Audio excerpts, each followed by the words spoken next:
నమస్తే అన్న అందరికీ నమస్కారం. ప్రస్తుతం కువైట్ లో మనం చూసుకుంటే చాలా మంది ప్రజలు ఒంటె మూత్రం ఒంటె ఉచ్చ తాగితే కానీ అనారోగ్యంగా ఉన్నవారు కూడా ఆరోగ్యవంతులు అవుతూ ఉన్నారు. అలాగే కొన్ని రకాల రోగాలు తగ్గుతూ ఉన్నాయని చెప్పి చాలా మంది నమ్ముతూ ఉన్నారు. దీంతో చాలా మంది ప్రజలు కువైట్ లోని ఎడారి ప్రాంతానికి వెళ్లి ఒంటె మూత్రం తెచ్చుకుని రోజు తగు మోతాదులో అయితే తాగుతూ ఉన్నారు. అలాగే దీనికి సంబంధించి కువైట్ లో ఉన్న వైద్య నిపుణులు హెచ్చరిస్తూ ఉన్నారు.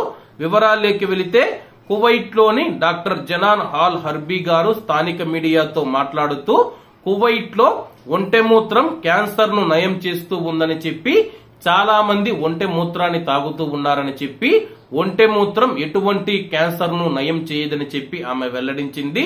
కాగా అది హానికరమైన సూక్ష్మజీవులను కలిగి ఉన్నందున ఇది మనుషుల ఆరోగ్యానికి హానికరమని చెప్పి ఆమె వెల్లడించింది.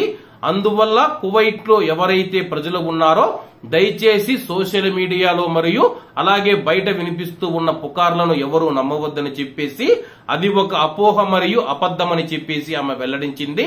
ప్రస్తుతం కువైట్ లో చాలా మంది మనం చూసుకుంటే ఒంటె మూత్రం తాగితే కానీ రోగాలు నయమవుతాయని చెప్పి చెబుతూ ఉన్నారు.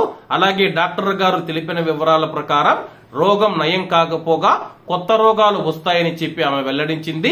కాబట్టి కువైట్ లో ఉన్న మన భారతీయులు ఎవరైతే ఉన్నారో ముఖ్యంగా ఎడారి ప్రాంతాలలో ఒంటెలు మరియు గొర్రెల దగ్గర ఉండేవారు ఈ యొక్క విషయాన్ని గమనించగలరని కోరుకుంటూ ఎవరైనా మీ దగ్గరికి ఒంటె మూత్రం కావాలని వస్తే కానీ వాళ్ళకైతే ఈ యొక్క విషయాన్ని అర్థమయ్యేటట్లు చెప్పండి. కాబట్టి అందరూ బాగుండాలి, అందులో మనం ఉండాలి. అందరికీ నమస్తే అన్న, జై హింద్.